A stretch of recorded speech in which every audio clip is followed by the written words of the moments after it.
El aire en la oficina se sentía pesado, casi tangible, posándose sobre mis hombros cada mañana al cruzar la puerta. No era una falla del sistema de climatización, ni el polvo antiguo de los archivadores olvidados. Era el peso invisible de la expectativa silenciosa, un murmullo no dicho que flotaba entre los cubículos. Se alimentaba de años de ser la mujer discreta, la eficiente. Esa presencia constante siempre ahí, pero rara vez en el epicentro de la acción. Mi invisibilidad se había convertido en una extraña armadura, pero también en una celda, una jaula funcional donde mi experiencia se daba por descontada y cualquier asomo de ambición tardía se consideraba una rareza. A mis casi 60 años, había aceptado este rincón predecible del mundo corporativo, manejando cuentas de bajo perfil, manteniéndome al margen de las grandes contiendas que, en algún momento, había soñado librar. Mi nombre es Elara Vance, y este era mi universo quieto hasta que un sonido, el timbre inesperado de mi teléfono en un martes cualquiera, lo hizo vibrar todo. Hollis Taft, mi jefe, ese hombre inmaculado con la mirada siempre un centímetro por encima de la tuya, solicitó verme en su despacho, una anomalía en nuestra dinámica habitual. Hollis no se caracterizaba por dirigir las oportunidades significativas hacia mi espacio de trabajo. Esas solían aterrizar en los escritorios de mis colegas más jóvenes, aquellos con un brillo más impaciente en los ojos, o quizás simplemente con un código postal de nacimiento más reciente. Entrar a su oficina siempre evocaba la sensación de cruzar una frontera hacia un territorio cuyas reglas eran distintas, donde las palabras a menudo cargaban un doble sentido. Su espacio era minimalista, de una frialdad pulida, reflejo de su propia personalidad calculada. Cuando me indicó que pasara, la formalidad excesiva de su sonrisa, una que nunca llegaba a sus ojos, me puso en alerta de inmediato. Había una rigidez sutil en su postura, un anuncio mudo de que lo que venía no era un reconocimiento a mi rendimiento sostenido, sino algo diferente, algo que olía a un desafío cuidadosamente calculado, o quizás a una trampa tendida. Me senté frente a su imponente escritorio de ébano, una barrera que siempre interponía entre él y el resto del mundo. El silencio inicial se extendió, denso con esa tensión que solo la anticipación de noticias difíciles puede generar. Reflexioné sobre los años dedicados a esa empresa, mi lealtad silenciosa, las incontables horas extra no contabilizadas. ¿Qué podría requerir Hollis de mí ahora? ¿Una tarea ingrata? ¿Limpiar algún desorden que nadie más deseaba abordar? Lo que menos podía imaginar era lo que dijo a continuación. Una propuesta envuelta en un celofán de aparente oportunidad, pero con la clara marca de un veneno latente. Había un nuevo cliente, uno de gran envergadura, y quería que yo me hiciera cargo. No porque creyera genuinamente en mis capacidades. Eso lo supe en el instante en que pronunció sus palabras. Había un motivo oculto, una intención velada en esa oferta que mi instinto, afinado por décadas de navegar aguas corporativas a menudo traicioneras, identificó al momento. La propuesta era el señuelo, y yo, al parecer, la carnada ideal para un fracaso urdido de antemano. El aire pareció comprimirse a mi alrededor, y las paredes de esa oficina se estrecharon.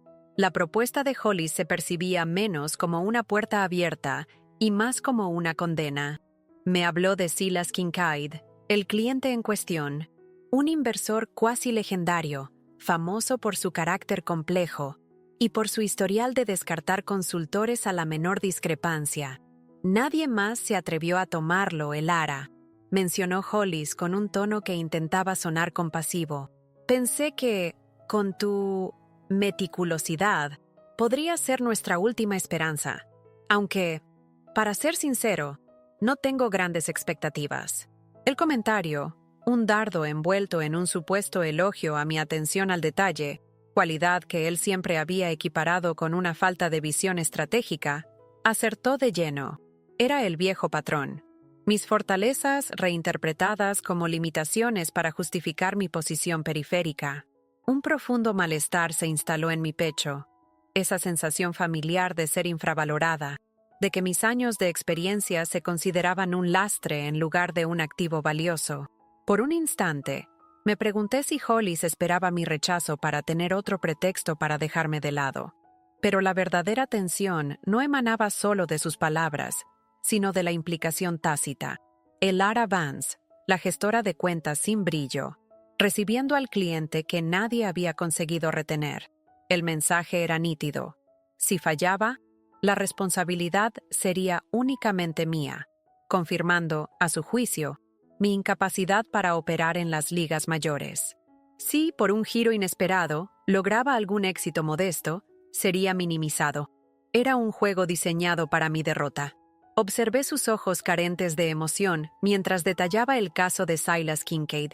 La complejidad de sus requisitos, el vasto capital que representaba y la extensa lista de consultores que habían naufragado en el intento.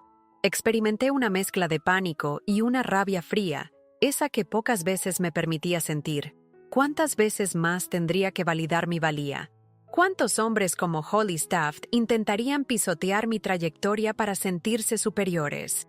Tomé una respiración profunda, esforzándome por mantener la voz firme, que no delatara la tempestad que se gestaba en mi interior.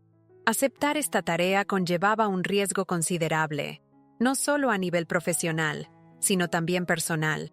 Implicaba exponerme al fracaso en un escenario público, bajo la mirada de colegas que, probablemente, ya estaban apostando en mi contra. Pero, al mismo tiempo, vislumbré la posibilidad, aunque remota, de romper el ciclo, de demostrarle a Hollis, y más importante, a mí misma, que aún poseía la chispa, la capacidad y la dignidad para enfrentar un desafío de tal magnitud.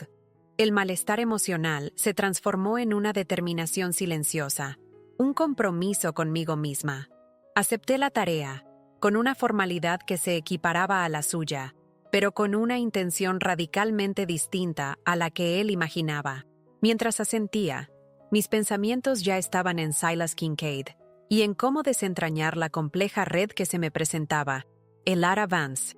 Esa era yo, una mujer de 60 años, con una existencia tejida con los hilos resistentes de la perseverancia silenciosa. Mi juventud no fue un torbellino de grandes triunfos o reconocimientos resonantes, sino una labor constante de edificar, de sostener, a menudo desde la discreción. Había desarrollado una habilidad innata para leer entre líneas, para identificar las corrientes ocultas en las interacciones humanas, para discernir entre lo dicho y lo verdaderamente intencionado. Esa perspicacia, pulida a lo largo de décadas de retos personales y profesionales, constituía mi verdadera fortaleza, aunque pocos en la empresa parecieran reconocerla. Mi conexión más significativa, dentro de este entorno laboral, residía tal vez en Wren Foster, una colega algunos años menor, cuyo optimismo inquebrantable a veces conseguía arrancarme de mi introspección habitual. Wren representaba el tipo de persona que encontraba la luz incluso en la oscuridad más densa, una aliada improbable en un ambiente a menudo competitivo y solitario. Con ella compartía esos pequeños oasis de normalidad en la oficina, las conversaciones susurradas que aliviaban el peso de las jornadas. Hollis Taft encarnaba la antítesis de mis principios. Para él, el valor de un individuo se reducía a cifras frías, a ganancias rápidas, a la capacidad de impresionar a las jerarquías superiores.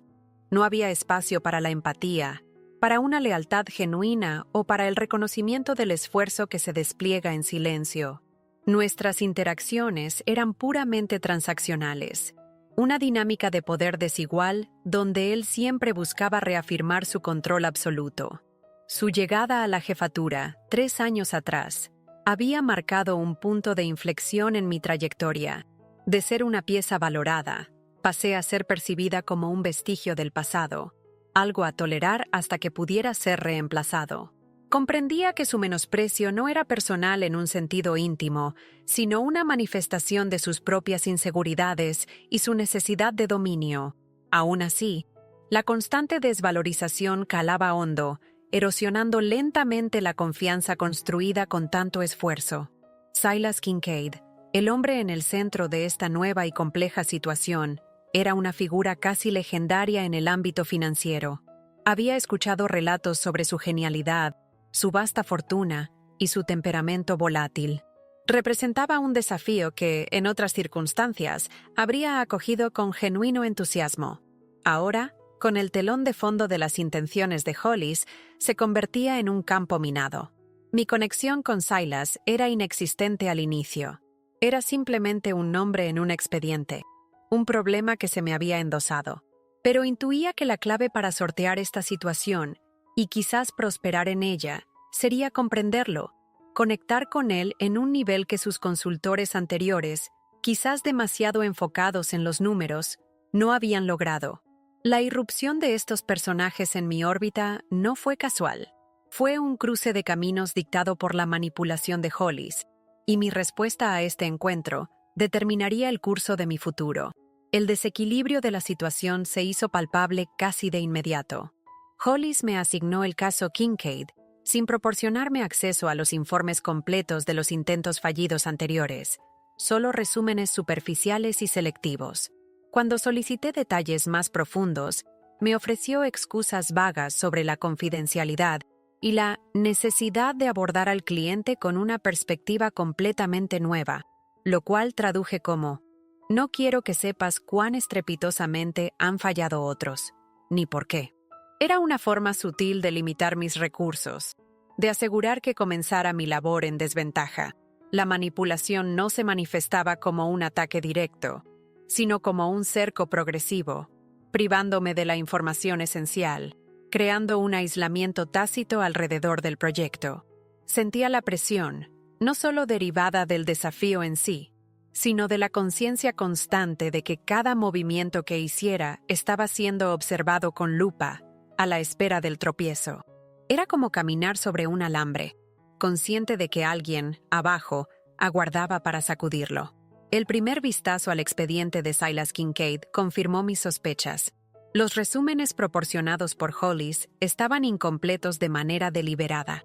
Faltaban detalles cruciales sobre las expectativas precisas de Silas, las razones exactas detrás de la ruptura con los consultores que me precedieron, e incluso datos básicos sobre sus inversiones actuales que se suponía yo debía evaluar. Era como recibir un mapa con fragmentos esenciales arrancados. El desequilibrio no era meramente profesional, era profundamente emocional. Sentía que mi propia experiencia estaba siendo puesta a prueba bajo condiciones injustas y premeditadas. La manipulación de Hollis no buscaba mi desarrollo profesional, sino mi eliminación, y esta tarea con Silas Kincaid era la herramienta elegida para llevarlo a cabo. El simple hecho de tener que navegar esta carencia deliberada de información ya resultaba agotador. Me di cuenta de que la estrategia de Hollis trascendía la simple asignación de un cliente complicado. Era una orquestación meticulosa. Me presentó a algunos colegas como la última esperanza para el cliente Kincaid, envolviendo la tarea en un aura de misión desesperada que incrementaba la presión social. Noté las miradas furtivas, los susurros apenas disimulados. Había un placer casi palpable en el ambiente ante la perspectiva de mi inminente fracaso. Este juego de Hollis no se limitaba al ámbito profesional, tocaba fibras personales, reabriendo viejas heridas de sentirme inadecuada, de dudar de mis propias capacidades. La manipulación buscaba minar mi confianza desde adentro, infundiéndome la sensación de que un resultado negativo era inevitable. Pero precisamente en ese reconocimiento de su juego, algo se movió en mi interior. La humillación que Hollis anticipaba comenzó a transformarse en una resistencia silenciosa y obstinada. Aún no sabía cómo, pero me negué a aceptar el papel que él me había asignado. El desequilibrio existía, la manipulación era manifiesta, y la batalla, aunque invisible para la mayoría, había comenzado dentro de mi propio espíritu. La primera semana gestionando el caso Kincaid se convirtió en un ejercicio agotador de paciencia forzada y frustración creciente. Silas Kincaid no era meramente un cliente exigente, era sobre todo evasivo. Mis correos electrónicos quedaban sin respuesta por días enteros. Las llamadas se desviaban sistemáticamente a una asistente que ofrecía excusas genéricas y poco convincentes. Cada intento por obtener la información que Hollis me había negado se estrellaba contra un muro de silencio calculador o de evasivas superficiales. Esto superaba la falta de cooperación habitual. Se sentía como operar dentro de un vacío deliberadamente creado, una escalada significativa del obstáculo inicial. La tensión dentro de mí crecía con cada día sin avance tangible, alimentada por la mirada escrutadora de Hollis, quien parecía deleitarse con mi visible estancamiento. Mis colegas, antes discretos en su escepticismo, ahora parecían más abiertos en sus pronósticos sobre cuánto tiempo tardaría en rendirme. El conflicto se manifestaba en esta parálisis impuesta, en la sensación de estar atascada antes de siquiera poder empezar, a pesar de mis esfuerzos. Elara, ¿alguna novedad relevante con Kincaid?, preguntó Hollis un día en el pasillo, su voz revestida de una falsa casualidad, pero con un brillo punzante en la mirada. Sigo reuniendo la información indispensable, respondí, intentando mantener la voz neutra.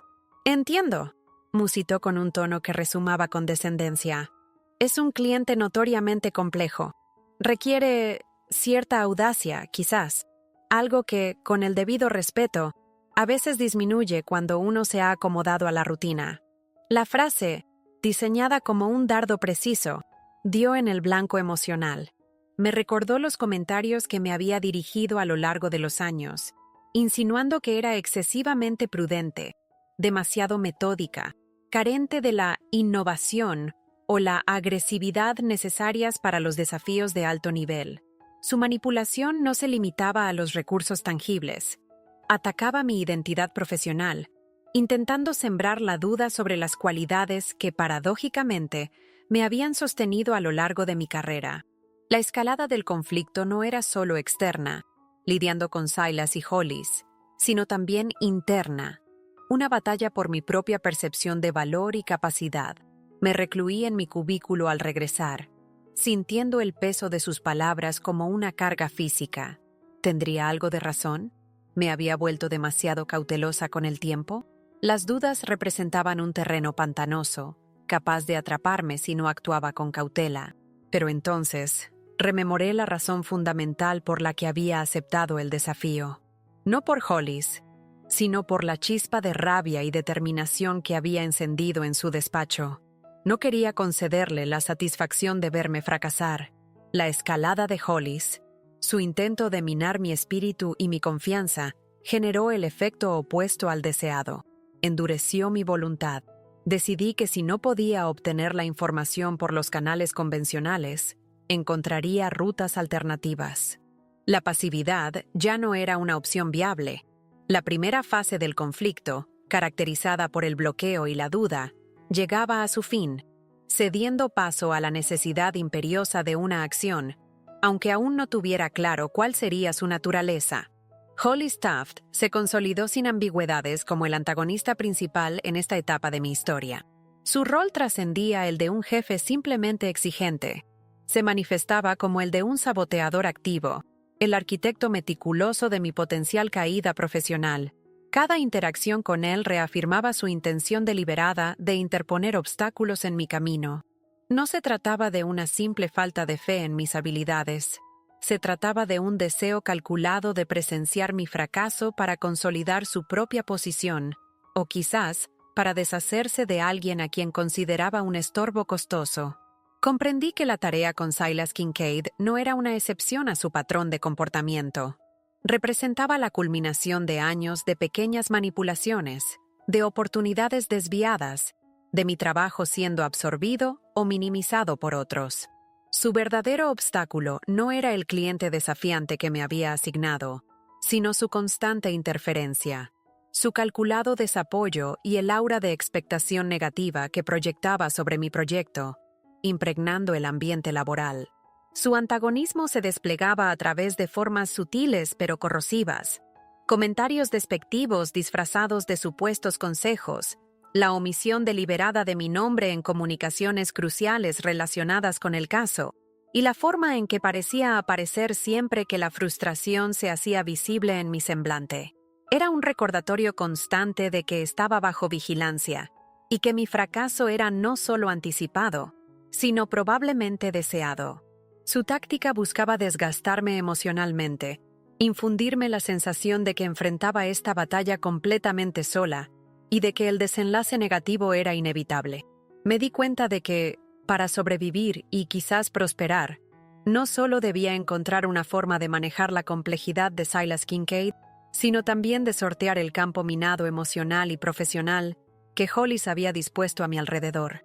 El verdadero obstáculo no residía únicamente en la dificultad del cliente, sino en la malicia incrustada en mi propio entorno laboral, encarnada en la figura de mi jefe.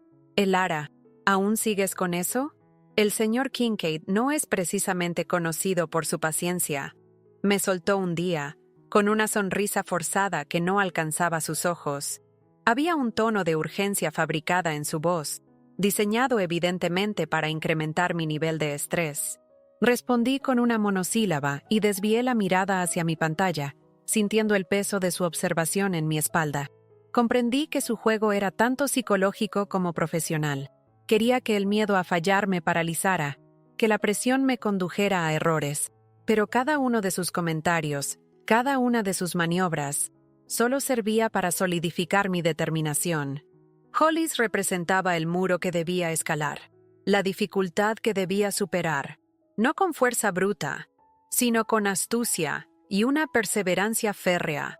Su clara intención antagonista, aunque dolorosa en el momento, me proporcionó el enfoque que necesitaba. Si él deseaba mi fracaso, mi propósito sería entregarle exactamente lo contrario.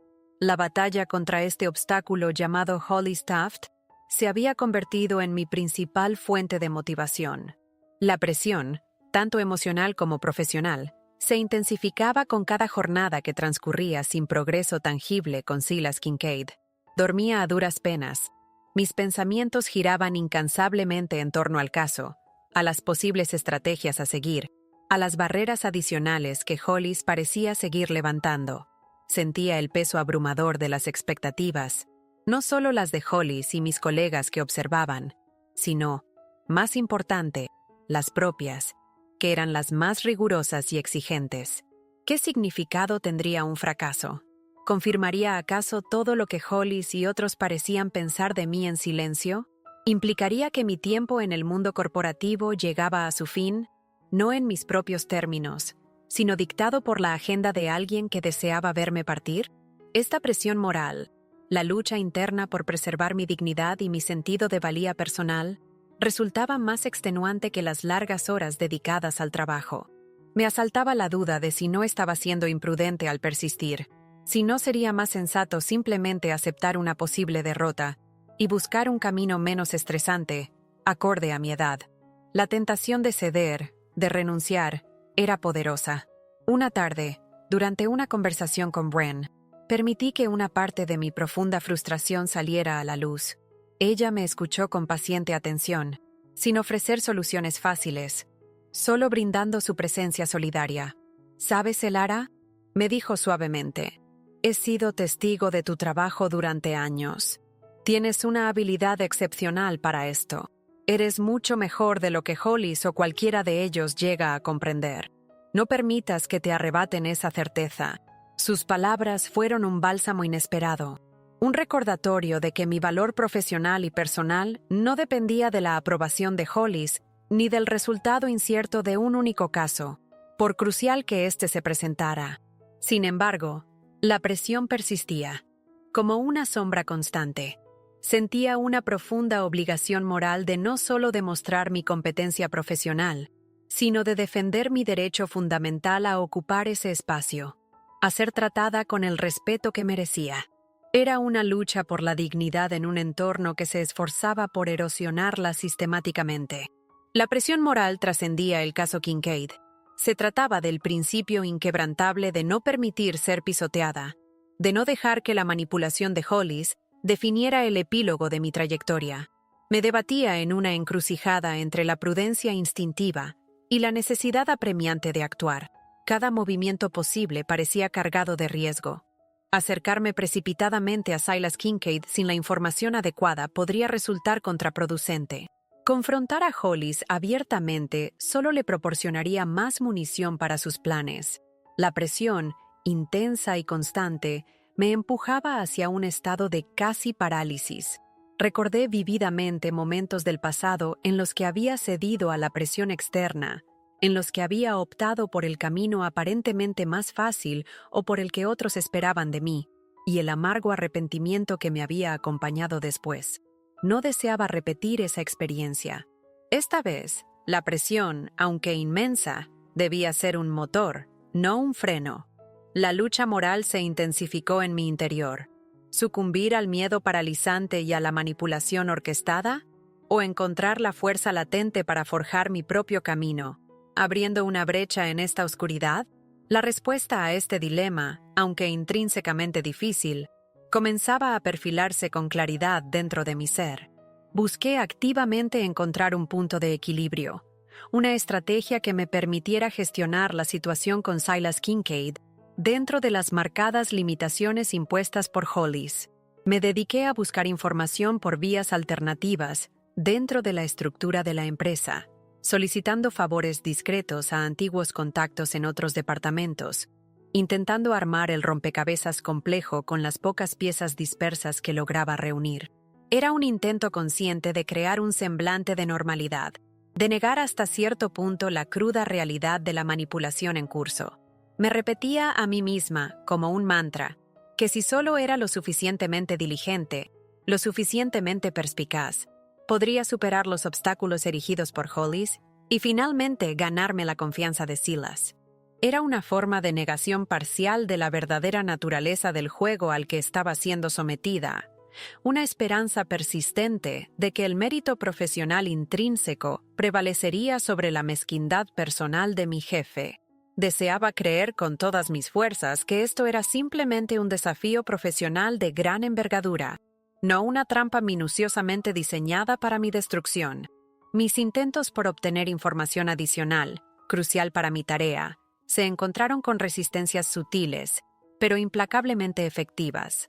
Documentos clave que parecían haberse extraviado misteriosamente, colegas que de repente se declaraban demasiado ocupados para ofrecerme ayuda, sistemas informáticos que, coincidentemente, experimentaban fallos al intentar acceder a ciertos archivos específicos. Era innegable que Hollis no solo me había aislado activamente del cliente, también me había privado del acceso a los recursos internos necesarios para tener éxito. Este fracaso rotundo en mi intento por restablecer algún tipo de equilibrio me obligó a confrontar la cruda realidad de la situación. La manipulación era mucho más profunda y calculada de lo que inicialmente había querido admitir. No se trataba de una simple falta de apoyo o una supervisión deficiente. Era una campaña activa y deliberada para sabotear mi trabajo y mi posición.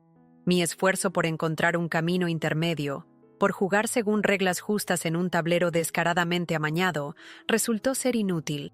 La negación de la realidad ya no era una opción sostenible. La verdad se imponía con cada obstáculo adicional, con cada puerta que se cerraba ostensiblemente en mi cara. Me quedé sentada en mi escritorio una noche, mucho después de que la mayoría de mis colegas se habían marchado, con una pila desalentadora de documentos incompletos esparcidos frente a mí. La frustración se sentía como un nudo apretado en la garganta. Había intentado ser la profesional ejemplar, la que supera los desafíos inherentes con trabajo arduo y perseverancia inquebrantable. Pero este no era un desafío laboral común.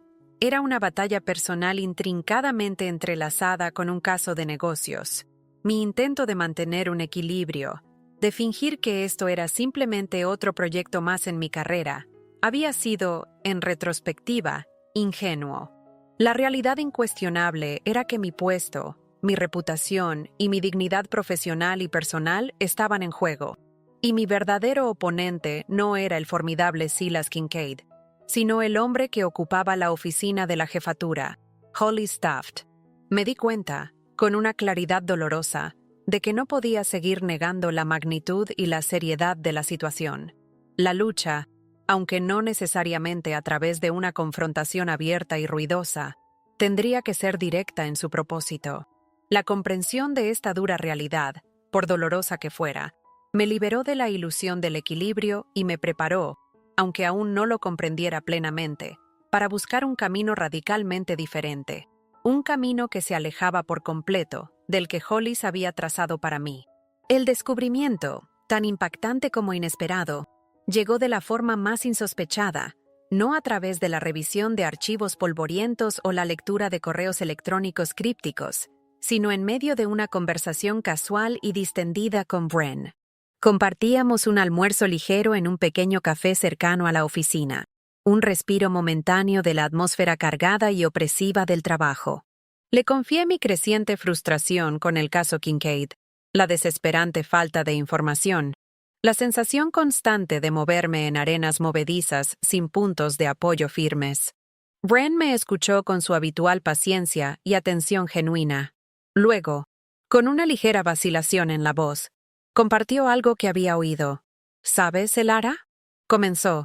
Escuché algo hace un tiempo, un rumor sobre Hollis. Algo relacionado con un acuerdo. Se hablaba de un bono considerable que recibiría si lograba reducir significativamente los costos operativos del departamento este trimestre. Y, bueno, a veces reducir costos implica reducir personal, o al menos hacer que el personal con salarios más altos parezca menos esencial o prescindible. La revelación me golpeó con la fuerza de una descarga eléctrica inesperada. La situación no se trataba simplemente de mi percibida incompetencia o de la dificultad del cliente. Se trataba, fundamentalmente, de dinero. Mi salario, mi experiencia y mi antigüedad en la empresa me habían convertido, sin saberlo, en un objetivo directo en su plan financiero personal. El shock inicial, profundo e inmovilizador, se dio paso gradualmente a una comprensión helada y cristalina. El caso Kincaid no era meramente una trampa para probar mi valía.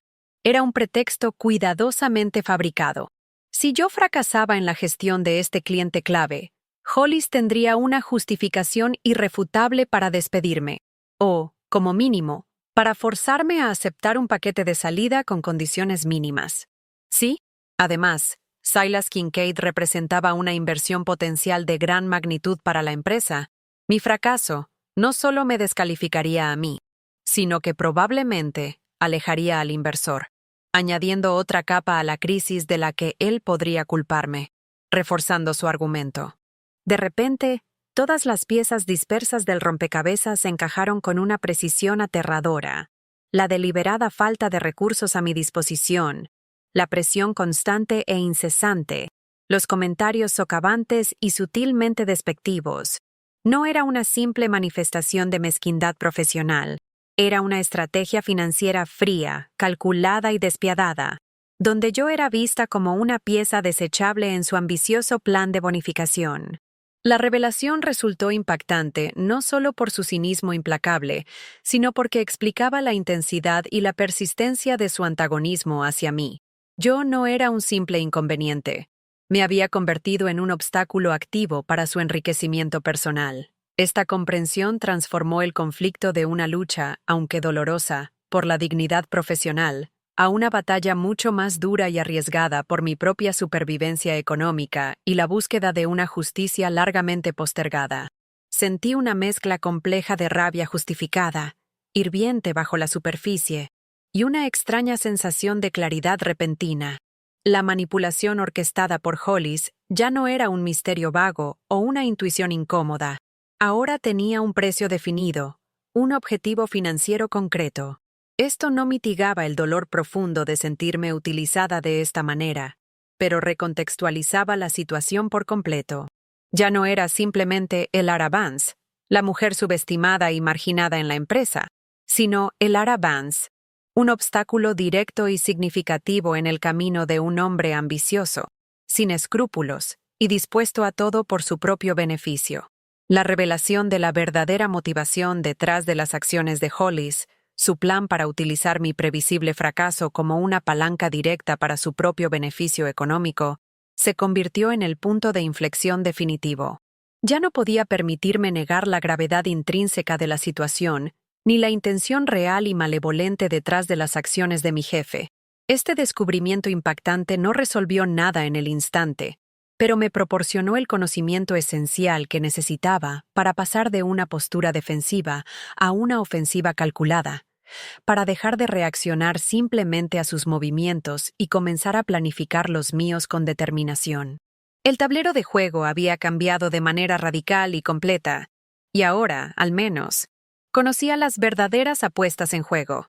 La revelación perturbadora sobre la motivación financiera subyacente a las acciones de Hollis desató una respuesta visceral e intensa dentro de mí. La frustración reprimida durante años, la rabia acumulada por las incontables muestras de subestimación, la humillación reciente, todo ello ebullió en una mezcla poderosa y explosiva. No se manifestó como un arrebato ruidoso, sino como una furia silenciosa, ardiente, que se asentó profundamente en mis entrañas. La situación dejó de ser meramente un caso de negocios complicado. Se transformó en una cuestión fundamental de justicia personal, un ajuste de cuentas necesario.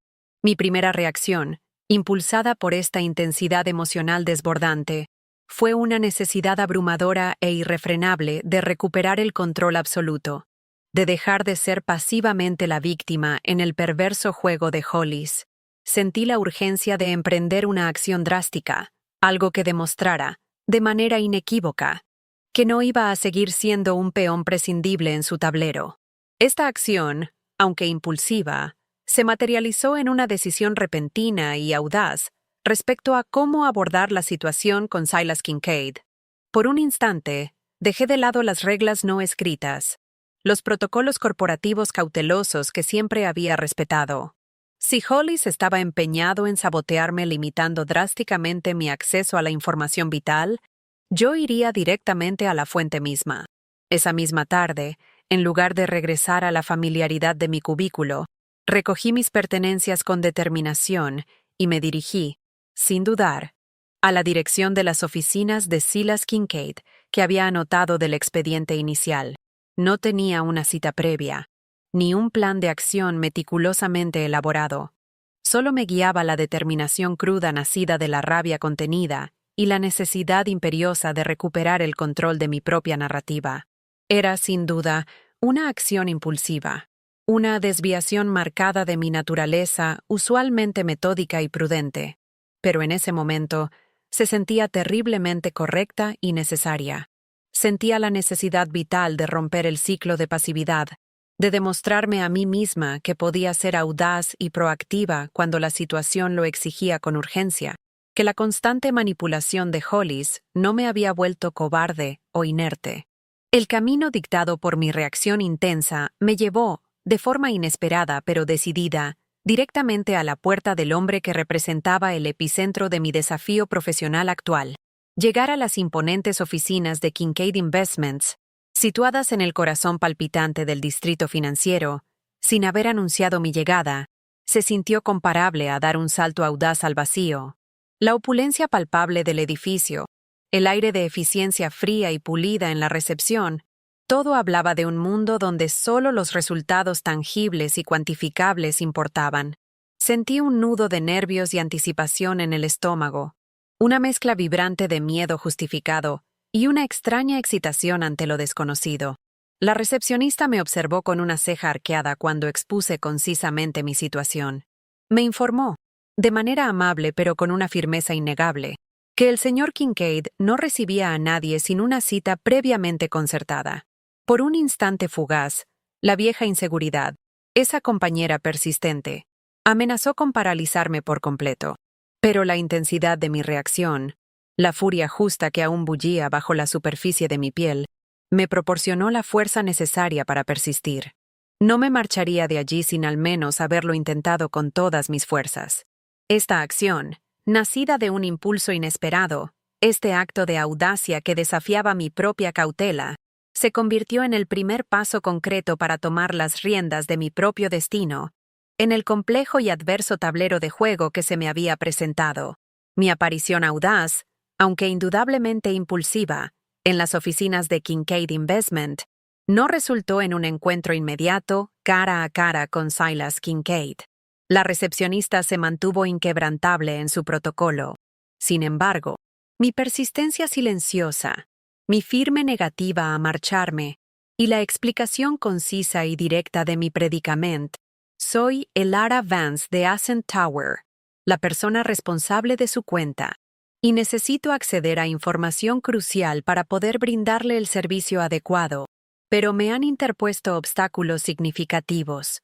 parecieron despertar su curiosidad profesional o quizás una dosis de empatía ante mi situación evidente. Me solicitó que aguardara un momento y, para mi sorpresa y un atisbo de esperanza, realizó una llamada interna. Este intento decidido de modificar la dinámica impuesta, de sortear las barreras estratégicamente colocadas por Hollis, generó un nuevo y sutil conflicto. La incertidumbre palpable sobre la reacción de Silas Kincaid y las posibles repercusiones inmediatas de mi acción directa y no autorizada dentro de mi propia empresa. Después de una espera que se sintió tensa y prolongada, la recepcionista me informó que el señor Kincaid se encontraba en una reunión importante, pero que su jefe de gabinete, un hombre llamado Sterling Croft, podría atenderme brevemente. No era precisamente el resultado que había anticipado, pero representaba una apertura, un pie firme en la puerta. Sterling Croft resultó ser un individuo de inteligencia aguda y notablemente observador, con una eficiencia que me recordaba vagamente a la de Hollis, pero matizada por una calidez profesional ausente en mi jefe. Le expuse mi situación con cuidado y tacto, omitiendo deliberadamente los detalles más crudos de la manipulación de Hollis, pero enfatizando la clara falta de acceso a información crítica que me impedía avanzar de manera efectiva con la gestión de su cuenta. Sterling me escuchó con atención concentrada y sin interrupciones, su expresión difícil de descifrar. Este intento directo de buscar una solución, aunque lógicamente justificado por las circunstancias, creaba un nuevo frente de conflicto. ¿Cómo reaccionaría Silas Kincaid al ser informado de mi visita inesperada y no anunciada? ¿Me vería como una profesional proactiva y diligente o como una molestia desesperada que había roto las reglas establecidas? Mi conversación con Sterling Croft se desarrolló como una negociación implícita. Él no se comprometió a nada concreto en ese momento, pero formuló preguntas penetrantes sobre el tipo específico de información que consideraba indispensable y sobre mi enfoque general para abordar la cuenta. Sentí que me estaba sometiendo a una evaluación cuidadosa, sopesando cada una de mis palabras. Mi profesionalismo evidente a pesar de la situación tan inusual en la que me encontraba. Salí de su elegante oficina sin haber logrado ver a Silas Kincaid en persona, pero con la sensación definida de haber conseguido abrir una pequeña y significativa grieta en el muro de evasión. Sin embargo, era plenamente consciente de que mi acción, por necesaria que me pareciera, tendría consecuencias inevitables. Si Hollis se enteraba de mi visita no autorizada, y era muy probable que lo hiciera, quizás por notificación interna o directamente por Sterling Croft, lo que representaría una forma sutil de lealtad corporativa o incluso una traición profesional desde mi perspectiva, mi intento por sortear su obstáculo generaría un conflicto directo y personal con él. Había transgredido las reglas no escritas del juego de Hollis. Había tomado una iniciativa que desafiaba abiertamente su control y autoridad. El intento de cambiar el curso preestablecido de la situación había, paradójicamente, incrementado la tensión general y creado un nuevo frente en la compleja batalla que estaba librando. El conflicto no disminuía, simplemente mutaba, volviéndose más personal y arriesgado con cada paso que daba para reclamar mi espacio y mi dignidad profesional. El giro inesperado, que alteraría el curso de los acontecimientos, se materializó a la mañana siguiente. Recibí un correo electrónico que no provenía de Hollis, como era lo habitual, sino directamente de la oficina de Silas Kincaid. El mensaje era inusualmente breve y conciso, firmado por Sterling Croft, y me invitaba formalmente a una reunión cara a cara con el propio señor Kincaid la semana siguiente, con el propósito expreso de discutir la cuenta en profundidad. Quedé genuinamente atónita. Mi acción impulsiva y arriesgada, mi visita no anunciada a sus oficinas, había tenido el efecto deseado, o al menos, había conseguido abrir una puerta que Hollis se había esforzado por mantener sellada herméticamente. Sin embargo, mi sorpresa trascendía la simple invitación. Radicaba en el canal a través del cual había llegado. Un correo directo, saltándose por completo la cadena de mando que pasaba por Hollis. Esto no solo significaba que Silas Kincaid, o más probablemente, Sterling Croft, actuando en su nombre, estaba dispuesto a verme, sino que también eran conscientes, de alguna manera sutil, de la necesidad de evitar los canales de comunicación habituales dentro de mi empresa. Había un entendimiento tácito, un reconocimiento implícito en ese simple mensaje, que me dejó sin aliento. Pero el verdadero alcance del giro se reveló poco después, cuando Hollis me convocó a su oficina. Su rostro era una máscara de irritación apenas disimulada, su postura tensa. Evidentemente, había recibido una notificación interna sobre el correo electrónico procedente de la oficina de Kincaid. O quizás, Sterling Croft, respetando algún protocolo interno, se lo había comunicado directamente, lo que, desde mi perspectiva, podría interpretarse como una forma sutil de lealtad corporativa hacia mi empresa, o simplemente una formalidad incómoda. Lara, me dijo Hollis, con la voz tensa y controlada a duras penas. Tengo entendido que has establecido contacto con la oficina del señor Kincaid, de una manera, francamente, poco ortodoxa. La palabra ortodoxa, pronunciada por Hollis en ese contexto, sonó particularmente irónica y desafiante, considerando sus propias tácticas. Me acusó directamente de actuar sin su consulta previa, de poner en riesgo potencial la relación con un cliente de suma importancia. Su furia evidente no parecía provenir del riesgo real inherente a la situación, sino de mi autonomía inesperada, de haber tomado una iniciativa significativa que él no había podido controlar o prever. Sentí, con una claridad cristalina, que había cruzado una línea invisible, una que marcaba mi transición de ser una pieza pasiva en su juego a convertirme en una jugadora independiente con movimientos propios. Y eso, sin duda, lo enfurecía profundamente. El giro crucial fue darme cuenta de que Hollis no estaba simplemente molesto por mi acción. Estaba, de hecho, desesperado. Mi contacto directo con Kincaid Investments, si llegaba a resultar en un acuerdo fructífero, desbarataría por completo su plan de bonificación cuidadosamente tramado. Ya no era solo una estadística de costos que deseaba eliminar. Me había convertido en una amenaza activa y tangible para su propio bolsillo y sus aspiraciones financieras. La traición, en cierto modo, no provenía de Sterling Croft o de Silas Kincaid. Era una traición inherente de la propia situación, que me había empujado y obligado a actuar de una manera que garantizaba un conflicto directo e ineludible con mi jefe. La inminente reunión con Silas Kincaid dejó de ser simplemente una oportunidad profesional. Se transformó, para mí, en una defensa personal crucial, la arena donde pondría a prueba mi determinación y demostraría que la manipulación orquestada por Hollis no definiría el desenlace de mi historia.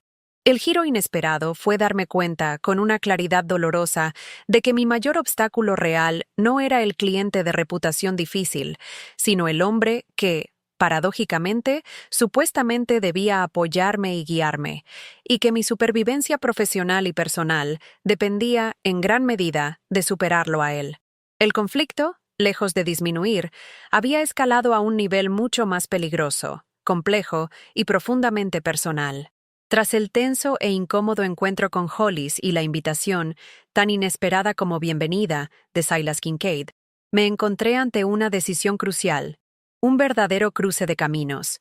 Podía presentarme a la reunión con Silas y limitarme estrictamente a exponer la estrategia de negocios que, a pesar de las severas limitaciones impuestas por Hollis, había logrado esbozar con esfuerzo. Este sería el camino aparentemente seguro, el enfoque puramente profesional y desapasionado. O, por el contrario, podía optar por ser honesta, no necesariamente revelando todos los detalles oscuros de la trama de Hollis. Aún no tenía todas las pruebas contundentes, ni sentía que fuera el momento oportuno para una confrontación total, pero sí exponiendo, de manera clara y directa, las significativas dificultades que había enfrentado para acceder a información vital y la notoria falta de apoyo interno recibido. Esta segunda opción, lo sabía, era intrínsecamente arriesgada. Podría ser interpretada fácilmente como poco profesional, como una queja directa sobre mi propio superior. Pero después de la revelación escalofriante sobre el bono de Hollis y su intento deliberado y calculado de sabotearme, sentí una necesidad profunda de hacer algo más que simplemente presentar números y proyecciones. Sentía que debía defender mi integridad profesional y mi dignidad, ambas tan socavadas por su persistente manipulación. Pasé horas absorbida en la revisión minuciosa de mis notas, analizando los pocos datos confirmados que tenía sobre Silas Kincaid y sopesando las complejas implicaciones de la jugada maestra de Hollis. Pensé en las numerosas mujeres de mi edad que, en entornos similares, se habían encontrado en situaciones análogas, ninguneadas, sutilmente hechas a un lado, forzadas a abandonar sus carreras no por falta de capacidad real, sino por dinámicas de poder tóxicas y excluyentes. Reflexioné sobre mi propia historia personal, sobre las veces que había optado por el silencio incómodo para preservar una paz aparente, sobre las oportunidades valiosas que había dejado escapar por un arraigado miedo al conflicto directo. La decisión crucial que se presentaba ante mí no era meramente sobre cómo lograr que Silas Kincaid se convirtiera en un cliente importante. Se trataba, fundamentalmente, de cómo recuperarme a mí misma, de reafirmar mi propia valía.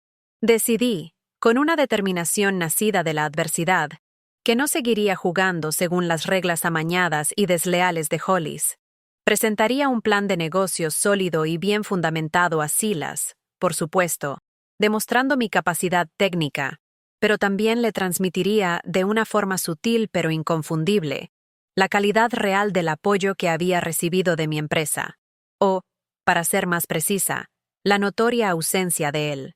Era una decisión inherentemente arriesgada, un paso consciente y deliberado para salir de la sombra impuesta y reclamar mi propia voz, silenciada por tanto tiempo. La mañana de la reunión decisiva con Silas Kincaid, experimenté una calma inusual, esa quietud tensa que a menudo precede a una gran tormenta. La decisión crucial estaba firmemente tomada y asentada en mi interior. Me dirigiría a su elegante oficina, no solo investida del rol de consultora asignada, sino como Elara Vance, una profesional experimentada y resiliente que se negaba rotundamente a ser silenciada, descartada o definida por la mezquindad ajena. Había elegido, consciente de los riesgos, el camino de la autenticidad radical, de la defensa propia innegociable, incluso si eso implicaba abrir un nuevo y previsible frente de conflicto. Era una decisión nacida de la resiliencia acumulada, de la negativa rotunda a permitir que la manipulación calculada de Hollis definiera el desenlace de mi narrativa profesional. Ya no se trataba exclusivamente del caso Kincaid o de mi puesto en Ascent Tower. Se trataba, en esencia, de mi valor intrínseco, de mi derecho fundamental a ser tratada con el respeto que merecía mi trayectoria y mi esfuerzo. Esta decisión crucial, tomada en la quietud de mi ser, marcó un punto de inflexión irreversible en mi vida, un compromiso tácito conmigo misma que trascendía cualquier cálculo profesional inmediato. Estaba preparada para enfrentar a Silas Kincaid y para afrontar con entereza las consecuencias inesperadas que mi enfoque directo y honesto pudiera acarrear, sabiendo, por primera vez en mucho tiempo, que estaba actuando desde un lugar de profunda fortaleza interna y convicción personal. Entrar a la imponente sala de juntas de Kincaid Investments se sintió, en muchos aspectos, como cruzar un umbral hacia un nuevo y desconocido escenario, dejando atrás el anterior. Silas Kincaid, contrariamente a la figura temible que las historias corporativas solían describir, se reveló como un hombre de mirada penetrante y reflexiva, quizás hastiado de la superficialidad predominante. Sterling Croft estaba presente, su semblante neutral, pero sus ojos revelando una atención aguda. Inicié mi presentación, exponiendo mi análisis detallado de sus inversiones, con la profundidad y la meticulosidad que siempre habían sido mi sello distintivo. Me centré rigurosamente en los datos concretos, en las oportunidades tangibles y los riesgos inherentes, demostrando mi competencia profesional más allá de cualquier sombra de duda posible. Esta primera parte de mi exposición sirvió como mi base sólida, mi ancla profesional inamovible. Pero luego, tras tomar un respiro consciente para serenarme, abordé el tema subyacente, el elefante tácito en la sala, haciendo honor a mi decisión crucial. Señor Kincaid, dije, mi voz resonando con una firmeza calmada y medida, Deseo ser completamente transparente con usted respecto a los desafíos significativos que he encontrado al preparar esta propuesta. Específicamente, no he tenido acceso completo a los historiales previos detallados de sus cuentas, ni he contado con el apoyo logístico habitual que se consideraría estándar y esperado para un cliente de su envergadura y reputación. Un silencio denso se instaló en la sala de juntas. Sentí intensamente la mirada de Sterling Croft posada en mí. Silas Kincaid me observaba sin parpadear, su expresión imperturbable. Continué mi exposición, explicando con precisión las dificultades concretas para obtener información esencial, la persistente sensación de estar operando en un vacío de recursos deliberadamente creado. Evité mencionar a Hollis por su nombre, manteniendo un tono profesional, pero las implicaciones de mis palabras eran claras para cualquiera mínimamente familiarizado con las dinámicas sutiles del mundo corporativo. Mi declaración no era una simple queja, era una afirmación directa de los hechos, una reivindicación de mi integridad profesional ante circunstancias manifiestamente adversas. Esta acción, esta elección deliberada de la transparencia arriesgada, resultó ser increíblemente liberadora a nivel personal. Sentí que me liberaba de un peso enorme, el de tener que fingir que todo funcionaba correctamente, cuando la realidad era diametralmente opuesta, el de tener que jugar según las reglas del silencio y la ocultación impuestas por Hollis. Estaba, en ese preciso instante, reclamando mi propia historia, mi experiencia acumulada, mi derecho inalienable a ser tratada con honestidad y respeto. Era un acto de autorrespeto profundo que resonó en mi interior con mucha más fuerza y significado que cualquier cifra o proyección presentada en mi propuesta. Mi transformación personal no se limitaba al manejo exitoso del caso. Se trataba fundamentalmente de encontrar el coraje largamente aplazado para expresar mi verdad. Silas Kincaid, finalmente, rompió el silencio expectante. No con una explosión de enfado o frustración, como sugerían las historias, sino con una pregunta tranquila y mesurada. ¿Por qué razón cree usted que ha sido así, señora Vance? Este era mi momento culminante. Le expliqué, con cuidado y precisión, que no poseía una respuesta definitiva o concluyente, pero sugerí, con tacto profesional, que quizás el valor percibido de mi experiencia en la empresa o las recientes reestructuraciones internas hubieran influido en la asignación de recursos y apoyo para mi tarea. Una vez más, evité acusar directamente a Hollis con nombre y apellido, pero sembré, deliberadamente, la semilla de la duda respecto al entorno profesional que me había encomendado la tarea. Lo que siguió a mi respuesta fue un diálogo sorprendentemente franco, constructivo y productivo. Silas Kincaid, un hombre conocido por valorar la honestidad directa, pareció apreciar genuinamente mi franqueza y mi disposición a hablar con verdad. La acción de ser vulnerable, de elegir la transparencia arriesgada en lugar de la ocultación, lejos de ser mi perdición profesional, se convirtió, inesperadamente, en mi salvación. Me liberó de la necesidad agotadora de ocultar la verdad de mi difícil situación y, al hacerlo, abrió de par en par la puerta a una conexión genuina y sólida con el cliente. Las acciones transformadoras que surgieron de mi decisión crucial no solo alteraron el curso del caso Kincaid, sino que redefinieron fundamentalmente mi propia sensación de poder, agencia y dignidad en el desafiante mundo profesional. Lograr que Silas Kincaid se consolidara como el inversor más importante de la empresa no fue un acontecimiento instantáneo o un golpe de suerte aislado, sino un proceso gradual que se afianzó y consolidó en los meses posteriores a nuestra primera reunión. Mi relación profesional con él y su equipo floreció de manera constante, cimentada sobre la base sólida de la confianza mutua y la transparencia inquebrantable. Gestionar su cuenta me proporcionó la visibilidad y el reconocimiento profesional que Hollis, de manera sistemática y deliberada, siempre me había negado.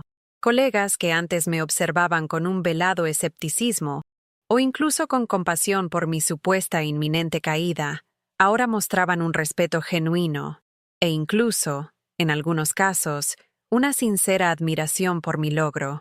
Mi posición dentro de la estructura de la empresa experimentó un cambio drástico y significativo.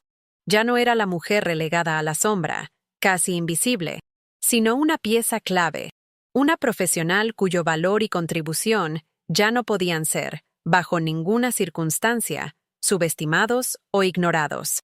Esta nueva realidad profesional no se limitaba a un éxito externo palpable. Iba intrínsecamente unida a la profunda transformación interna que había experimentado. Había aprendido, en lo más profundo de mi ser, que mi propia dignidad personal no era, bajo ningún concepto, negociable, y que valía absolutamente la pena luchar por ella, incluso cuando las probabilidades de éxito parecían abrumadoramente en contra. Mi visión del mundo corporativo en general, y de mi lugar específico dentro de él, se reconfiguró de manera fundamental. Ya no percibía mi edad o mi estilo de trabajo metódico como limitaciones intrínsecas o desventajas, sino como fuentes inesperadas y poderosas de fortaleza. Mi experiencia acumulada a lo largo de los años me había otorgado la astucia necesaria para navegar la compleja manipulación de Hollis y la resiliencia emocional indispensable para persistir a pesar de las adversidades.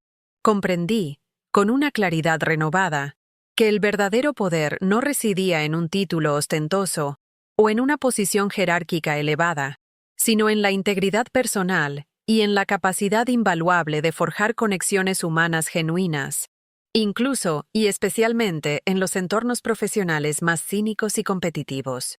Esta nueva visión me permitió observar las dinámicas de poder con una perspicacia mucho mayor y responder a ellas desde un lugar de fortaleza interna consolidada, en lugar del antiguo lugar de miedo o inseguridad. Aprendí, de manera irrefutable, que la subestimación proveniente de otros puede actuar como un veneno lento y corrosivo si se permite que se internalice, pero que, paradójicamente, también puede servir como un catalizador poderoso para descubrir una fuerza y una determinación propias hasta entonces insospechadas. La redención que experimenté no fue un perdón o una validación externa, fue la autovalidación profunda, el conocimiento inquebrantable y sereno de mi propio valor intrínseco. El aprendizaje más profundo y significativo que extraje de toda esta experiencia fue sobre el valor incalculable de la resistencia, inicialmente silenciosa, y, eventualmente, de encontrar y usar mi propia voz. Hollis continuó en su puesto directivo, pero su capacidad para ejercer influencia real sobre mí, para manipular mis acciones o mi percepción, se evaporó casi por completo. Me había convertido en una persona que ya no podía ser manipulada tan fácilmente, cuya fortaleza interna había sido probada y reafirmada. La historia, o al menos los fragmentos conocidos de cómo manejé la situación con Silas Kincaid, comenzó a circular como una especie de leyenda silenciosa dentro de los pasillos de la empresa. Un ejemplo inspirador de cómo una mujer sistemáticamente subestimada logró un triunfo rotundo contra todas las expectativas y probabilidades en su contra. No hubo grandes discursos públicos o celebraciones ruidosas de mi victoria profesional, pero en las miradas respetuosas de mis colegas, en las conversaciones privadas teñidas de admiración, y en la forma evidente en que Hollis evitaba mi mirada, supe, con absoluta certeza, que había ganado esta batalla crucial. Mi epílogo personal no representa un final definitivo en mi historia, sino el comienzo de una nueva y prometedora etapa, una donde llevo conmigo la certeza inquebrantable y serena de que mi dignidad y mi valor son, sin lugar a dudas, mis mayores y más valiosos activos, y que ninguna manipulación externa, por sutil o bien orquestada que sea, tiene el poder real de arrebatármelos. La sombra ya no era mi hogar. Había encontrado finalmente mi propia luz interior. Fin de la historia. 1. Si te llegó al corazón, suscríbete y deja tu like para recibir más historias que inspiran el alma. Fin de la historia. Hay muchas más como esta. Suscríbete y activa la campanita para no perder ninguna. Fin de la historia. Si algo en esta historia tocó tu vida, regálanos un like y suscríbete. Tal vez la próxima historia sea justo la que estabas esperando. Fin de la historia. Suscríbete y deja tu like para recibir más historias como esta.